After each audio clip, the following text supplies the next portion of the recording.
مدينتي شارقة مشرقة بالضياء مفعمة أرجاؤها بنكهة العتق.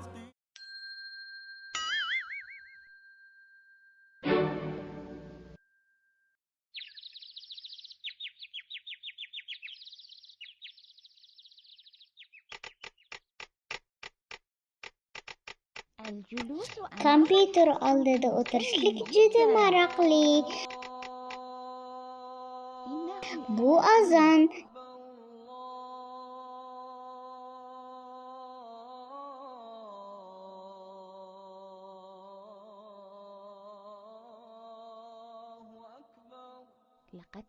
Namoz vaqti bo'ldi. Hali namoz uchun judayam uzun vaqt bor Salma. Tomosha qilayotgan narsangni davom et, so'ngra keyinroq namoz o'qib olasan.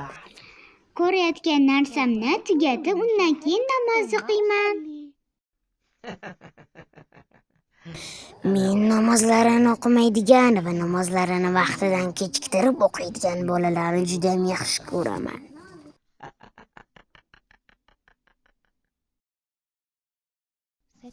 Rasmim juda chiroyli bo'ladi. Bu azon.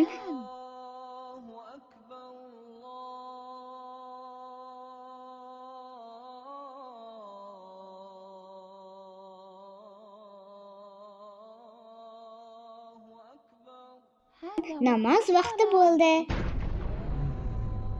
Bunday chiroyli rasmni uni tugatmasdan oldin qanday tashlab ketasan? Namoz uchun hali juda ham uzun vaqt bor. Salma, rasmingni tugatib qo'y. Namozni keyinroq o'qib olasan. Ha, albatta. Avval chizayotgan rasmimni tugatib, keyinroq namoz o'qib olaman.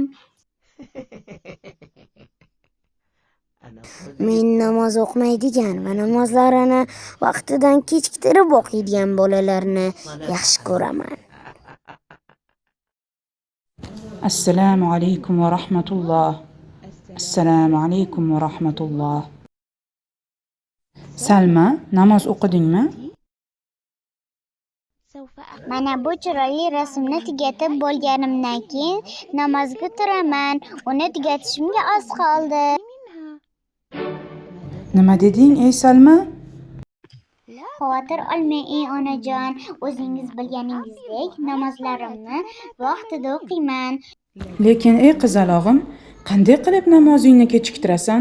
Alloh taologa eng suyukli amal o'z vaqtida o'qilgan namoz ekanligini bilmaysanmi? Ha, men buni bilaman. Lekin Shayton seni aldab qo'yishligiga va namozingni kechiktirishlik bilan vasvas qilishiga yo'l qo'yma.